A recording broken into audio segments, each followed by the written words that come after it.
My name is Hwang Bae Kim. You watch LA City View, Channel 35. Our city, our channel.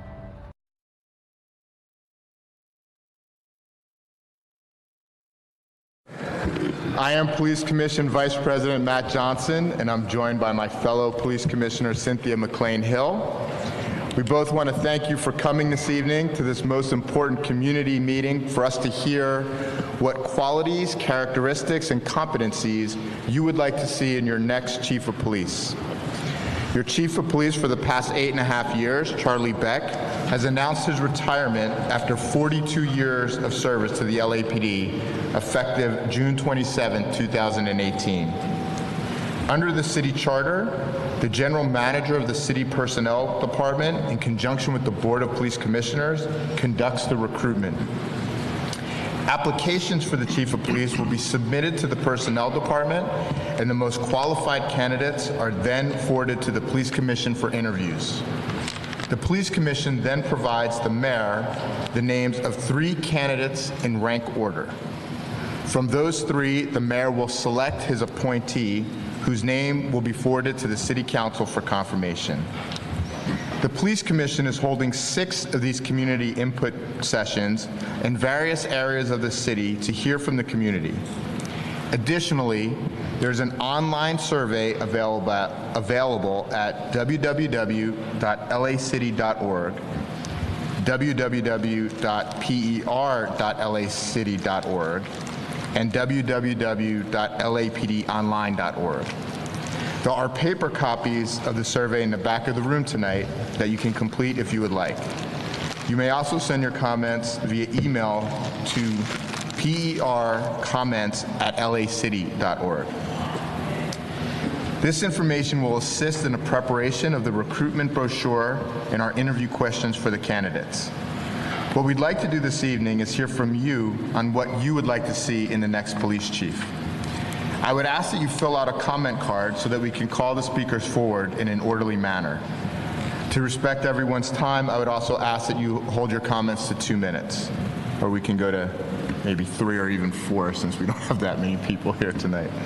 Since this meeting is to gather your input on the qualities, characteristics, and competencies of the next Chief of Police, I would also ask that you keep your comments to that subject. Commissioner McLean-Hill, do you have anything you'd like to add? Only that I am, as Commissioner Johnson indicated, pleased to be here this evening and happy to hear from the community directly on this topic. Thank you. Excellent. Can we call our first speaker, please?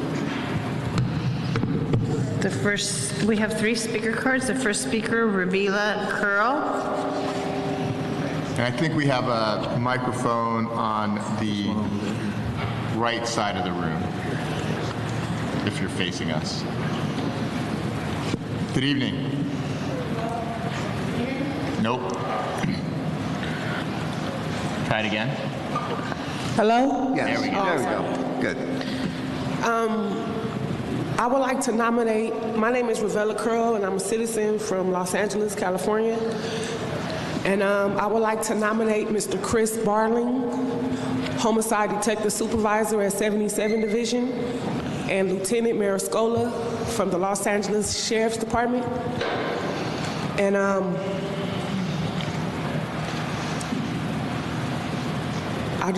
would like to ask you, panel, when are you guys going to arrest these people that did this to Mitrice Richardson? Ma'am, we're here tonight to talk about the qualities for a Chief of Police. But we need to talk about Mitrice Richardson too. We're not doing that. We're not doing that. No, yes we do. I'm Mitrice Richardson.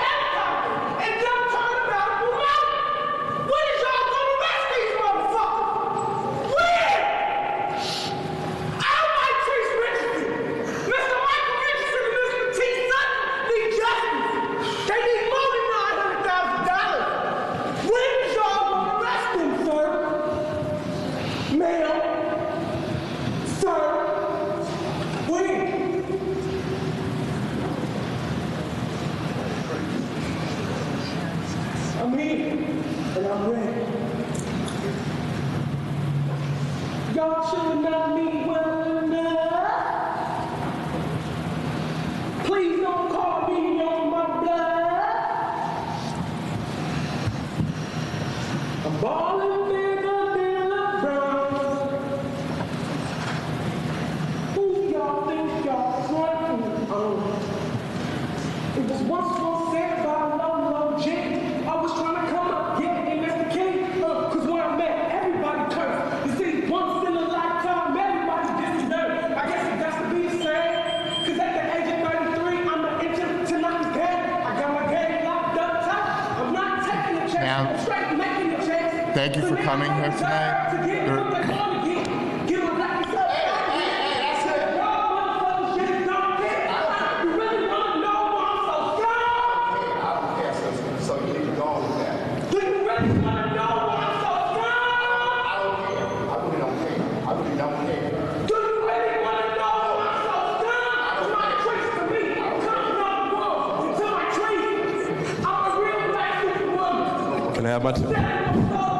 Can I have my time?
With the cartel members that said they gonna sell their soul.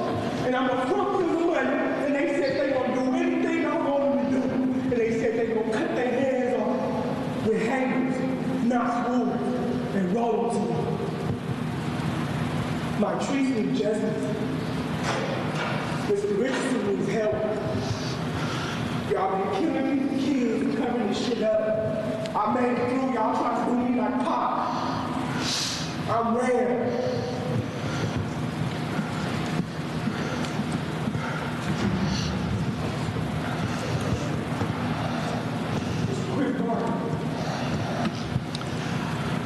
Thank you. Next speaker, Najee Ali.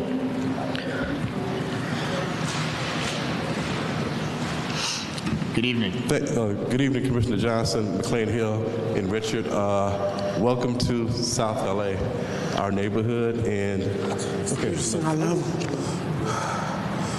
Please. 310-283-4717. Okay, thank you, sister. I want to thank you for your patience and understanding.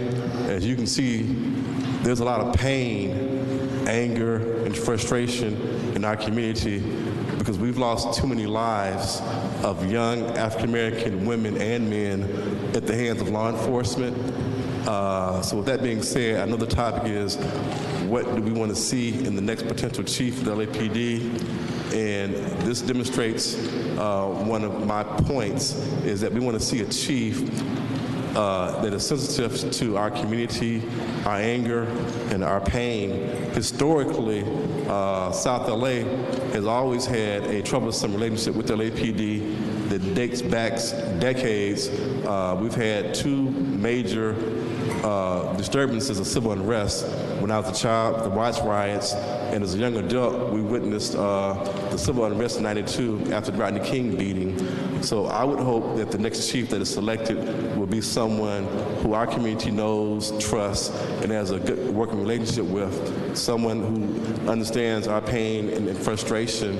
And I've sent a letter to the mayor, who we think should be the next chief, and I'll make it public because I don't want to keep any secrets, from the people I feel I represent. We sent a letter of recommendation to Chief Beatrice Grimala if she's interested in applying, because I feel that she would be a great selection based on her history with our community. We know and trust her, and our decision is based on her not being a woman. She just happens to be a woman who we feel is the best candidate to lead the LAPD. So I want to thank you for your time and coming to hear our concerns. Thank you, commissioners. Thank you. Dr. Perry Crouch.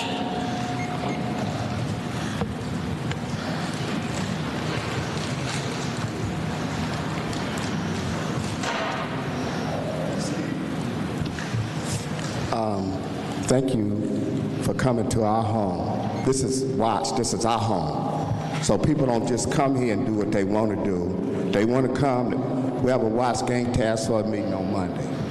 And if they really want relationships and really find out how we work with our law enforcement, with our referees, they can come. We want, in our police chief, the same thing that we got going now. We want accountability. That's number one. We want respect, number two. And we want our police chief to be able to get out the car and walk through the communities and talk with our young folks, talk to our seniors, talk to the leaders in our community, and not just drive by and look at us like we nothing. We want our police chief to not look at us like we the scum of the earth, but that we are human beings. We do work. It's really, look at you, Mr. Hill, you're a lawyer. Matt, you're a lawyer. You're African American, so we ain't all drug dealers, pimps, players, and hustlers. We not. We do the right thing. We teachers, superintendents, we're all that. And so we want them not to come in our neighborhood and look upon us as a spot, but that we are a human being and we are worthy of respect. And that's what we really want to see in our police chief. And we want to be able to work like we're doing now with our police chief, because in our community, it's a lot of problems we have to solve. It ain't always the police involved in our community. It's a lot of ruggishness we got to clean up. And we just need them to be the referees to let us clean it up and just be there for us. That's what we want to see in our police chief. That's what we have now, and that's what we want to see to continue. Thank you very much. Thank you. Thank you for your comments. Reverend James Jones.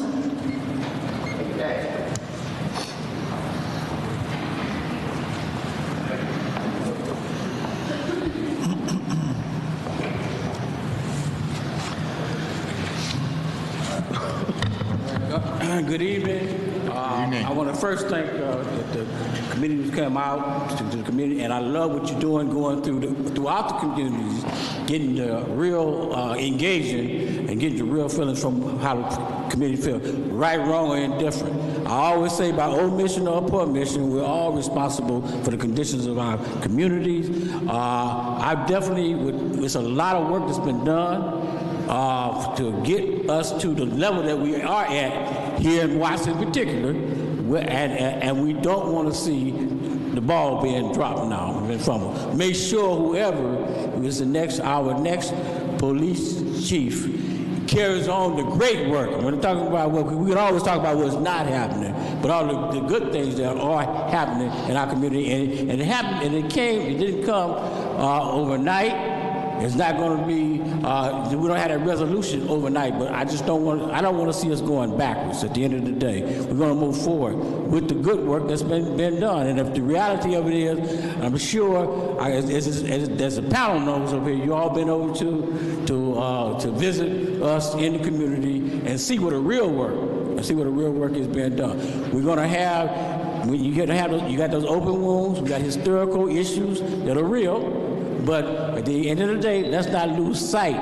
Let's show gratitude for what we have done. I always use this analogy as a pastor. I'm unapologetic a Christian, and we're talking about gratitude. You know, Jesus healed 10 lepers one day, and only one came back and said, "Thank you, Lord." So that's that 10%, and that's what you're gonna see in the community. But those who will put their lives out on the line, put their time in, as Doc just got to saying, he give you credentials as far as what you're doing. You guys don't have to be. If you guys do, you're not doing this for form and fashion. You have a heart for what you're doing, and we want to make this sure that the next police chief has that same heart that you're displaying here for our community. At the end of the day, I'm Reverend JJ, and I approve this message. Thank you. I'm sorry, I don't know how to pronounce this. Tahida Shakur? I noticed a number of new arrivals in the audience. Thank you for coming, and if you would like to have an opportunity to speak, there are speaker cards up here, and we'll call you up. So please just fill out a card so we can call you up. Who is the next speaker? Tahida Shakur. Great. Good evening.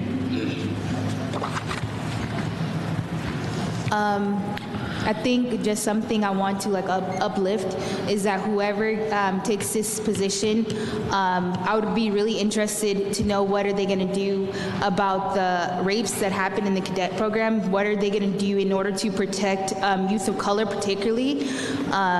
What policies are they going to implement that will help that? And are they going to look at the over-policing in schools and how police handle youth of color in general? That's my main concern. Thank you. Thank you.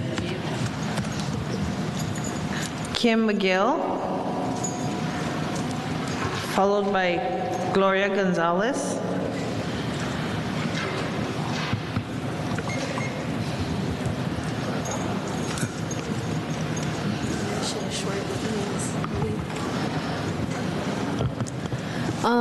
So for me, I think it's really important for the new chief to address over the 800 murders by law enforcement, and also for them to see the severity about what's being done, and to talk about the Family Bill of Rights that the Youth Justice Coalition has worked on and has gone to several Tuesday LAPD commission hearings to try to request for you guys to even look at or review the Family Bill of Rights. The Family Bill of Rights, one of the main components that it has is it addresses support for families that have had loved ones killed by law enforcement, for families to be able to have rights when their loved ones are killed, because we know that sometimes these families don't have any money, but they still have to pay up the money for the funeral costs when that isn't fair. Law enforcement should be the ones that should be addressing that and should be paying the costs for the funeral expenses, and also just making sure that you guys are looking at the use of force, and not just by having police officers go to trainings, but by actually recruiting other people that are not police officers to be at schools, to be in areas where people of color are at, and actually creating another method where community-based organizations and interventionists could come and take the place of law enforcement, because we know that statistically that hasn't worked. To have police in schools, or just in general, racial profiling, it happens, and especially here in Watts, just by being black or brown, you could get stopped, you could get killed. So just looking at that and the importance of really looking at the community-based organizations or intervention workers. Thank you. I have no other cards, sir. That's all the cards? We have no other cards? We have no other So cards. if anybody would like to speak, now would be a good time. Just feel free to just walk on over to the mic, and if there's folks here that want to speak, just line up behind the microphone, and we're happy to listen. Go ahead, sir. Sir, you're there. Go ahead.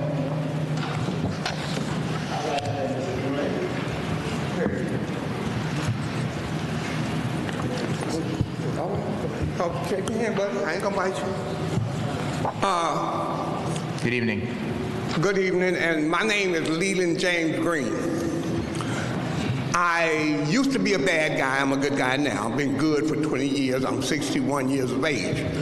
Now, this is all I really want to say. We got a homeless problem versus mentally ill problem, and there's no help, and I'm one of them. But this is what I'm saying. I ain't come up here begging for help, but the police have a job in our community, but their job in our community ain't to kill us. Why we gotta fear other people coming in our community that have a job? Their job is not to come kill us. Their job is to come see the problem, then arrest us if we have a problem. I've been here 60 years. Only place I left, going to penitentiary, mental illness, or on family vacation. But this is the point that I'm trying to really get to. They need to help us instead of take us to prison, kill us, beat us down with guns. They have bagged up a little bit, but they need to do more, and that's it, and that's all. Okay, thank you. Anybody else? Rosalie Preston. Good evening. Basically, we just want to say, be fair. That's all. You know, whoever you elect, have them be fair. You know, the community has changed immensely. It's 74% Hispanic now. And the thing is, we just want to be fair. I remember in the 70s when they was beginning to have the influx of the Hispanics come over here. No blacks, no Afro-Americans were stopping them. And they may not be saying nigger or nothing, get back, but they're acting very arrogant. And then the arrest that they talked about, there's people that's still getting beat up, there's still people that's being harassed, you know.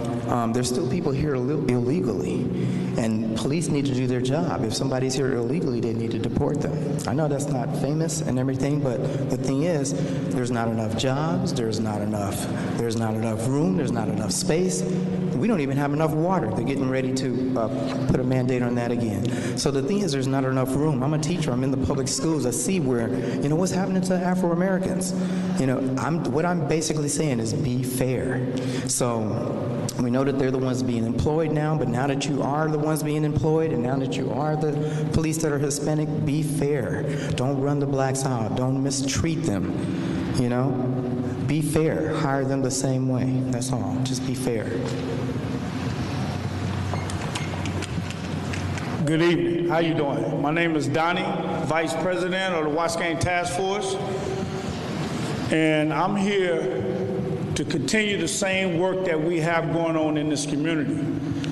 We want a chief that's going to come in and understand what we already having working in the community right now, community policing. We want law enforcement to come in and continue to respect the neighborhood, respect those who are out here doing the work. We want a chief that's going to go in with the mayor and talk about continuing intervention and prevention, because one thing we understood, they could never rest their way out of it. We have to do this as a team, as partners, and we have to continue that. Help jobs come back in the community like it need to. That changed a lot of lives. And so as the Vice President of the Watts Gang Task Force, we believe in working together and having a union in our community. You know, and by us working that way, we continue to save lives, because that's what it's about, these young people. And we want to make sure our schools is safe. That's what we want to do. We want to make sure we don't have an incident that took place in the other school. So only way how we can do that is working together, bring the right chief in that understands all these things, not changing the system that we already have set up. And so we confident in you guys of making the right choice, but let the community stay involved in making sure we help the right chief come in the community. Thank you. Thank you.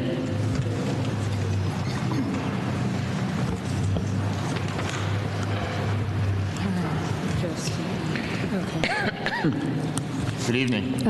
Rosalie Preston. I live further south of Redondo Beach Boulevard in Basic Car Area 18A97. We, in our area, would like to see less emphasis on staffing at high administrative levels and more use of the staff at the basic policing level.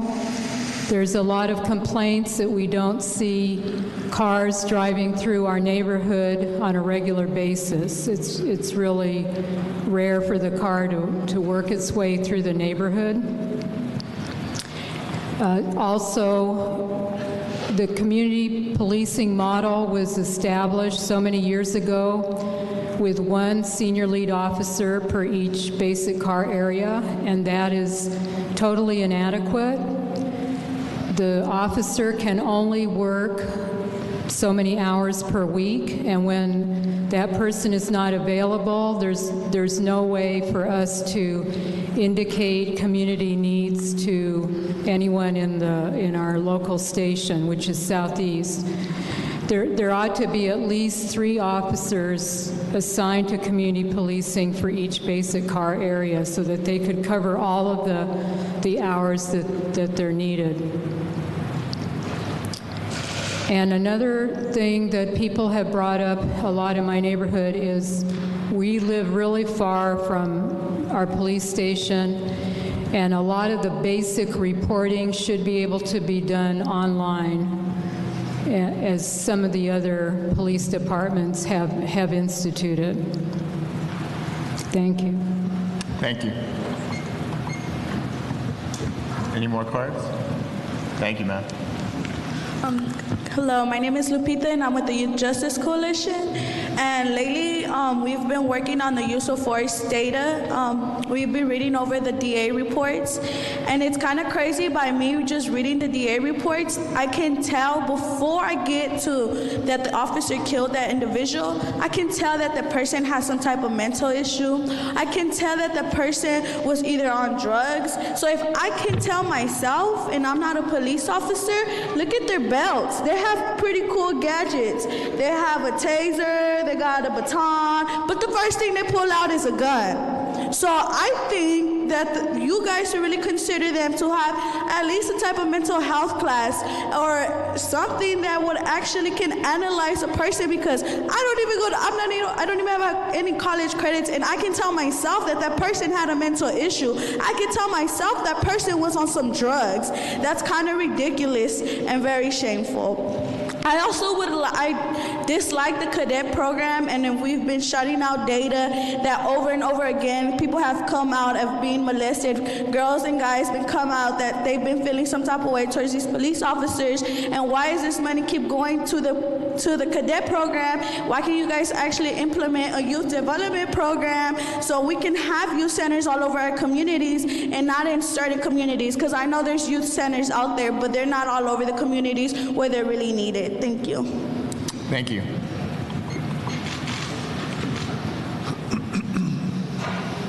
Would anybody else? Oh, fantastic.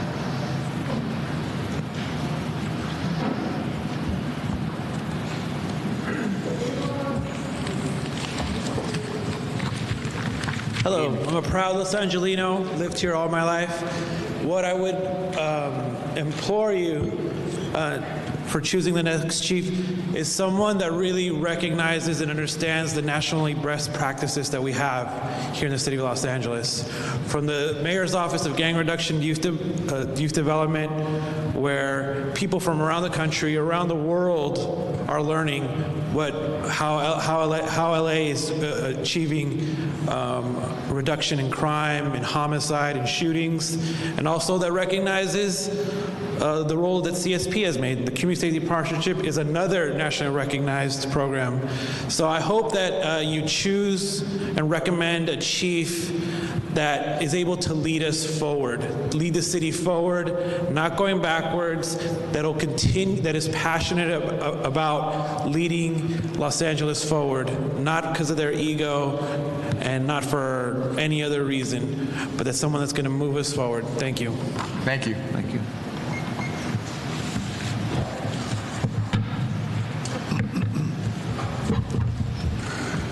Good evening. Good evening. I just got here. I'm a little late, but I don't know if what I'm going to say has been said already, but I'm with the Youth Justice Coalition, and we just we're coming out with a report that since 2000, 832 people have been killed by law enforcement across LA County. 77% of those people are Black or Latino. It's overwhelmingly, where these incidents happen, is overwhelmingly in Black and Latino communities here, South LA and East LA, typical places. What I'm here to say is that we don't need more police and we don't need more funding for the police. We need more opportunities. We need more education. We need more job opportunities. LAPD gets over $1 billion of our city's budget, 54% of the city's budget, and there's hardly anything spent for youth that are in these neighborhoods where all this police violence is going on. That's not including police surveillance, harassment, brutality that doesn't end up in a fatality. So I just wanted to say that I think we need to shift our priorities here in the city and across the county, because many of us are living precarious. It's hard to find jobs. It's hard to get into school. We don't need more policing. We need more opportunities. And I think that's all I have to say for right now. Thank you. Okay, thank you.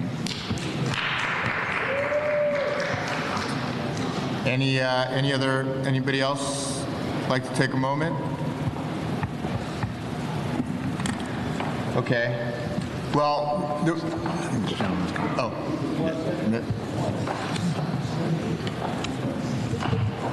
If you're indulging for a second, could you kind of help us with the since we have a little time, kind of help us with the process? Should we be, should we be sending in letters to you all to help you along with the program? Let the community know how can we help more assist you as far as, with y'all doing your job. So should we be sending in recommendations as groups, individuals? Who should we be contacting? That type of information. If you can get that to us. Okay. So, again, there's an online survey that's available. There are hard copies in the back, and it's available online through lacity.org and lapdonline.org.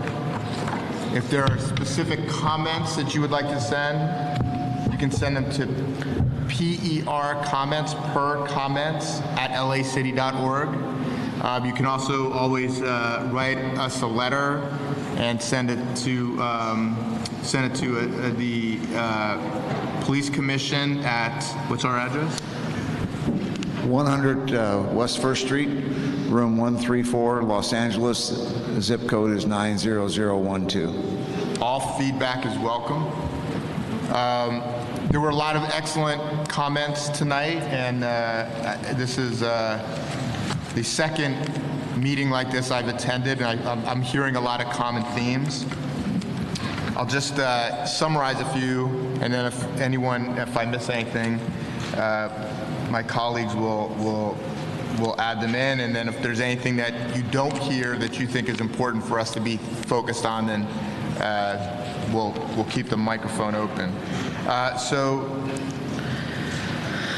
what I heard tonight is that we're looking for, community's looking for a police chief that is sensitive to the anger and pain in South LA, someone who understands the African American community, someone that the community knows and trusts, someone who will work with the community in partnership to build safer communities.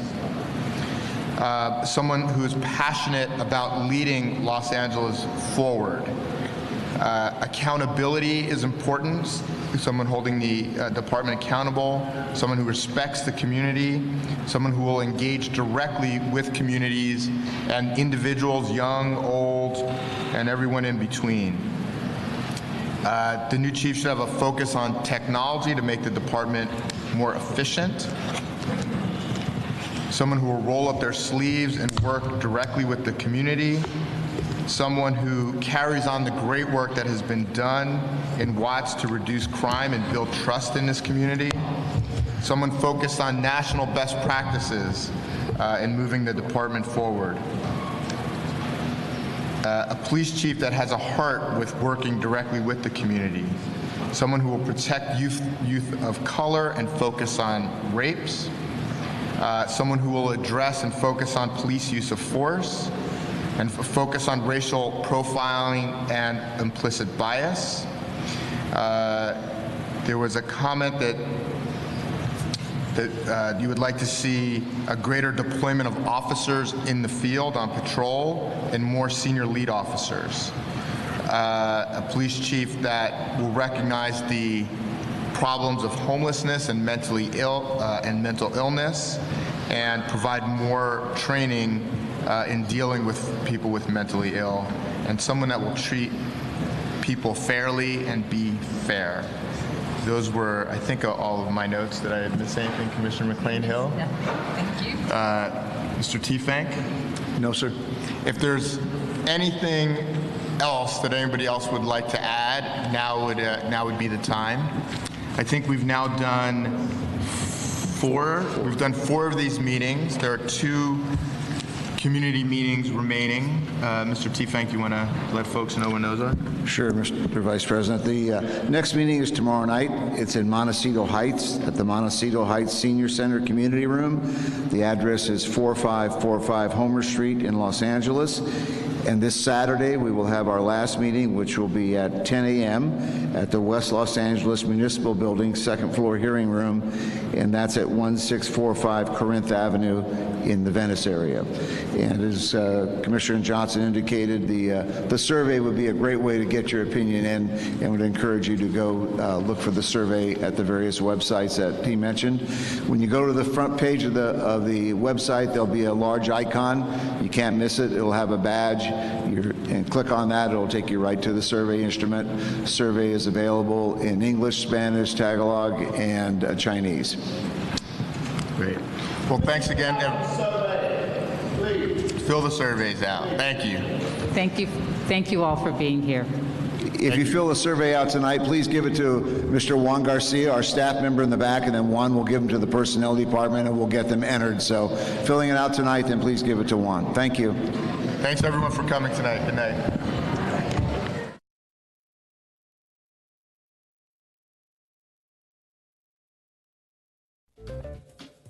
Hi, I'm Shannon Lamert Park. You're watching LA City View, Channel 35, our city, our channel. The more